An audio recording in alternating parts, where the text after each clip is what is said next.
Oke, sobat sehobi, jumpa lagi di channel Bonsai Made in Bali. Semoga teman-teman yang masih tetap semangat di hobi bonsai. Kalau tidak punya hobi, sangat susah sekali dalam menyalurkan ekspresi, emosi. Jadi kita bisa tuangkan ke dalam sebuah hobi.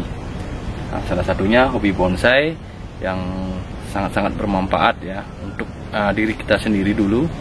Jadi kita dapat melakukan hal yang kita senangi, yang kita gemari, jadi membuat dopamin membuat kita lebih semangat lagi dalam beraktivitas. Dan juga dari segi ekonomi, jika kita merawat bonsai dengan baik, kita dengan proses yang benar, suatu saat nanti akan juga memiliki nilai yang lumayan tinggi harganya untuk di pasaran. Nah teman-teman, semangat lagi kita di hobi bonsai. Kali ini saya akan review beberapa bahan yang mungkin jarang dilirik oleh para penggemar atau para kolektor bonsai. Mungkin karena bentuknya yang aneh dan mungkin juga kurang diminati di pasaran. Biasanya pohon-pohon bergaya tegak ya yang sering diminati atau dicari oleh para kolektor. Namun saya akan membuat hal yang berbeda. Jadi saya banyak menemukan bahan-bahan yang unik dengan bentuk keruakan-keruakan ya dari batang, terutama dari bahan dari wahong gunung. Jadi kita langsung saja ya. Jadi langsung saja kita akan mulai dari bahan yang pertama yang saya miliki, bahan dengan bentuk yang aneh ya. Jadi mengibaratkan pohon yang hidup di tempat yang ekstrim ya, cuaca ekstrim, cuaca yang kering, tandus, berbatuan dan lain-lainnya. Oke, kita akan mulai dari bahan yang pertama ya. Teman-teman, bahan yang pertama wahong gunung. Jadi semuanya bahan dari wahong gunung. Wahong gunung tidak akan saya buat ori ya. Kemarin saya pernah mencoba, namun luar biasa susahnya. Kali ini saya hanya akan melakukan okulasi ya. Jadi sudah saya lakukan okulasi dengan menggunakan bahan dari sancang. Nah, okulasian di satu tempat karena ini saya akan buat keringan lagi. Oke, ini bahan yang pertama yang saya tunjukkan, yang saya lakukan okulasi. Kita akan ambil pohon berikutnya ya.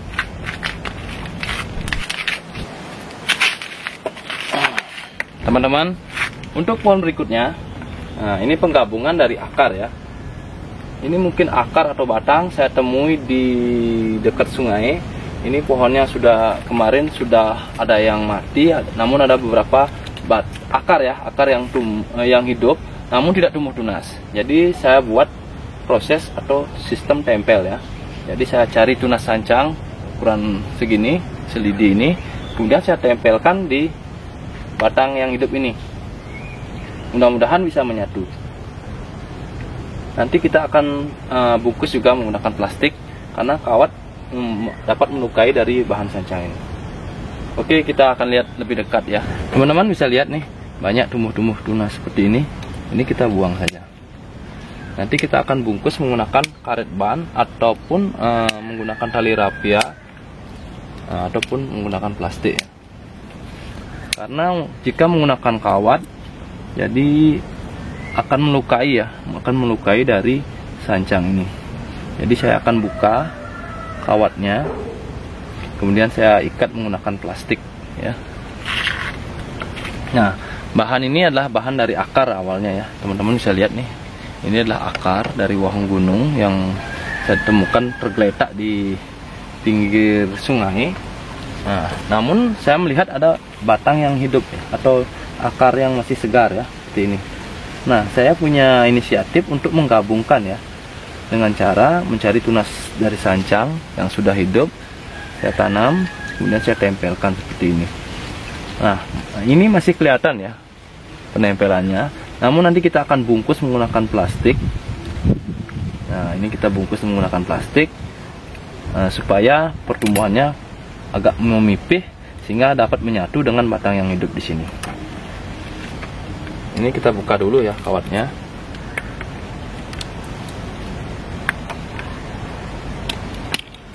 Nah, mudah-mudahan tidak lepas ya. Oh, ternyata tidak lepas. Namun masih kelihatan ya. Masih kelihatan di ini sudah bagus ya. Ini saya biarkan dulu, yang ada beberapa kawat yang saya biarkan dulu. Ada yang saya potong ya untuk mengurangi luka ya dari pohon ini. Nah, ini bahan hasil mungut ya, jadi saya manfaatkan saja. Jadi teman-teman yang berhobi bonsai, mungkin saya hanya sharing saja, tidak bermaksud menggurui. Jadi untuk teman-teman yang membuat bonsai, bahan dari apa saja, bahannya awalnya dari cangkokan, dari stek, dari dongkel, apapun itu ya. Poinnya adalah prosesnya ya, atau perawatannya.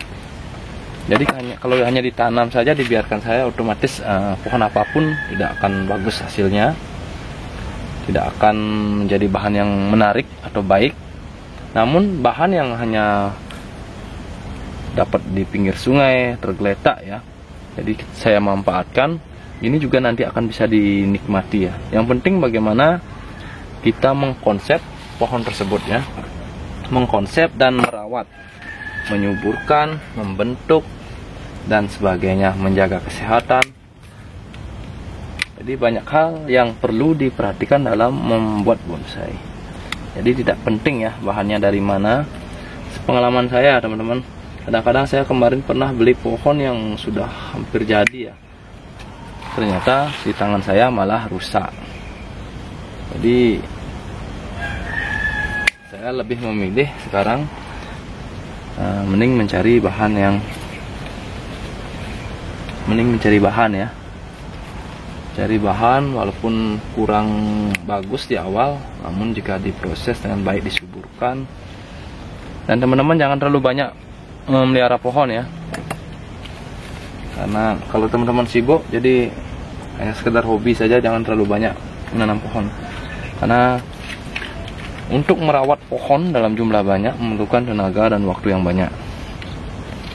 Ini salah satu contohnya. Ini udah harus diinsek ya. Pemilihan tunas belum ya, nanti kita akan pilih tunasnya.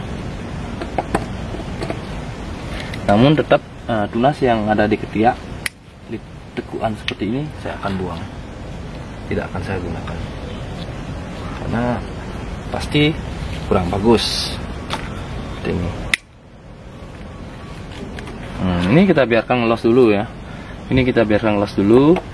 Namun ini saya akan ikat menggunakan tali plastik saja atau plastik saja ya, supaya memipih ya, agar tidak menonjol seperti itu. Nah, ini ada beberapa yang sudah hampir menyatu.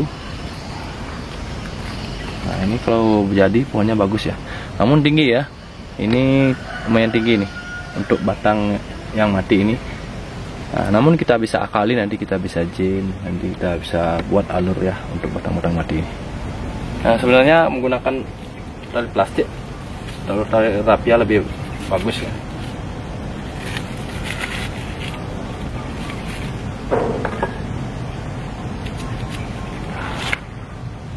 Nah, harusnya ini semua dibungkus ya, atau diisolasi nanti, atau menggunakan tali rapia kita tutup semua batang ini, batang dari sancang ini. Jadi untuk di awal hanya saya untuk menjaga ya, agar tidak lepas tempelannya, hanya saya lakukan seperti ini dulu. Nah, bahan yang kedua ya yang saya miliki, bahan yang saya dapat di pinggir sungai tergeletak, kita manfaatkan ya, yang penting kita rawat. Oke, kita taruh dulu, kita ambil pohon berikutnya. Oke teman-teman, untuk bahan yang berikutnya, kembali lagi di jenis sancang. Kali ini kita akan buka sungkup ya. Nah, untuk teman-teman yang melakukan okulasi ya, biasanya buka sungkup saya lakukan sekitar sebulan ya untuk wahong gunung. Berbeda dengan waru yang hanya seminggu. Jadi buka sungkupnya ini sekitar sebulan, namun buka sungkup secara perlahan. Pertama saya hanya merobek ya, hanya merobek saja. Nah, jika kita sudah lihat pertumbuhan bagus ya di bagian tunas yang kita okulasi, kemudian kita robek sedikit saja agar tidak terlalu cepat ya. Artinya gini, membuka sungkupnya secara perlahan, karena saya tidak menundukkan pohon ini, hanya saya taruh di emper-emper, dan sangat panas di sini ya karena di atas. Jadi saya buka sungkup secara perlahan untuk lebih aman. Dan ini pun tidak akan saya buka total ya, namun saya hanya membuka sedikit saja lagi. Saya lubang, saya tambah lagi ya. Saya bikin lubang dan saya tambah lagi. Jadi saya belum berani untuk membuka sungkup secara total. Nah, caranya seperti ini. Saya buka dulu, saya perlihatkan dulu.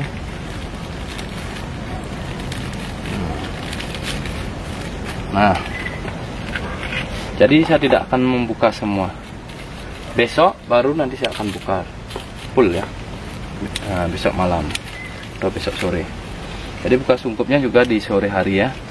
Karena jika di pagi hari juga sangat berisiko karena cuaca, perubahan cuaca yang keras akan mengganggu juga atau menyebabkan pohon atau tunas sancangnya layu. Kemudian saya akan membuang tunas-tunas yang tidak diperlukan.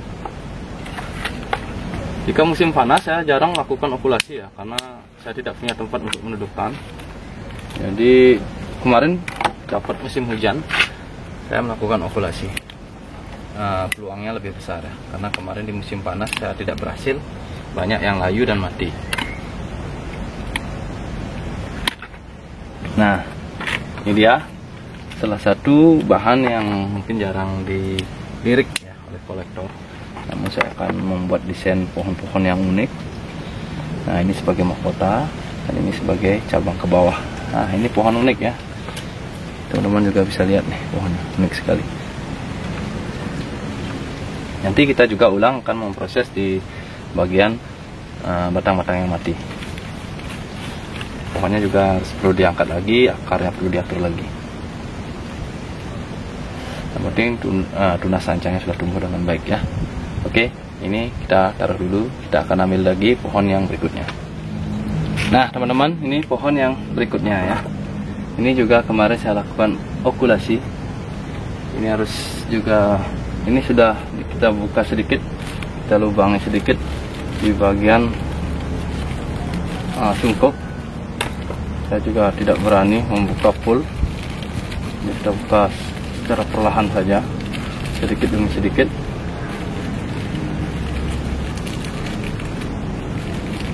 Karena tidak punya tempat untuk menedukkan ya.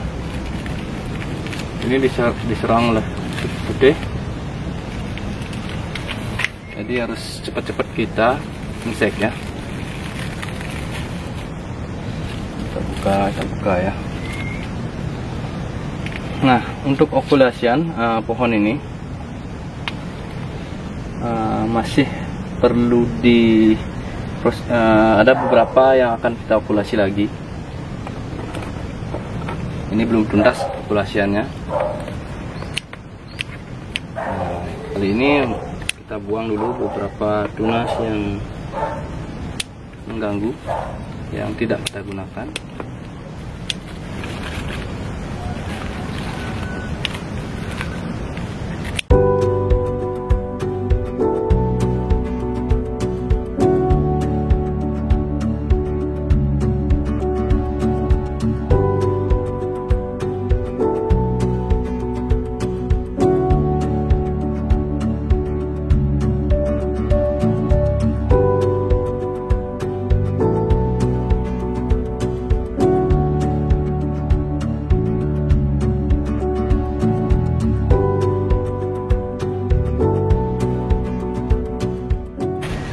Oke teman-teman, bisa lihat pohonnya.